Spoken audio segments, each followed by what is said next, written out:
Barka dai abokai, sannunmu da kasancewa a wani sabon bidiyon. A wannan bidiyon za mu sanar da ku wasu ƙasashe guda 10 da suka fi yawan al'umma a Afirka. Ƙasa ta 10 ita ce ƙasar Sudan. Ƙasar Sudan tana da adadin mutane mutum miliyan 44,909,353. Sai ƙasa ta 9 ita ce ƙasar Algeria. Ƙasar Algeria tana da mutane miliyan 44,616,624. Sai ƙasa ta 8 ita ce ƙasar Uganda.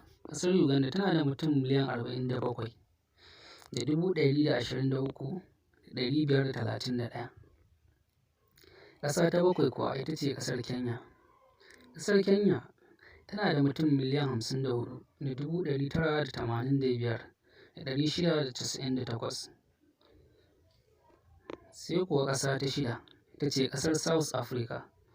Ƙasar South Africa tana da mutum miliyan 60,41,994. Sai kuma ƙasar ta 5 ita ce ƙasar Tanzania.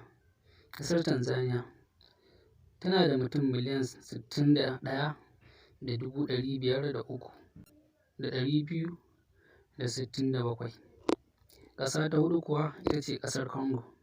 Ƙasar Congo kuwa tana da mutum miliyan 92,238,379. Ƙasa ta 3 kuwa ita ce ƙasar Egypt, wato Masar. Ƙasar tana da adadin mutane miliyan 104,258,327. Ƙasa kuwa ta 2 ita ce ƙasar Ethiopia. Ƙasar Ethiopia, ƙasar tana da mutane miliyan 117,876,227. Ƙasa ta 1 kuwa ita ce ƙasar Najeriya.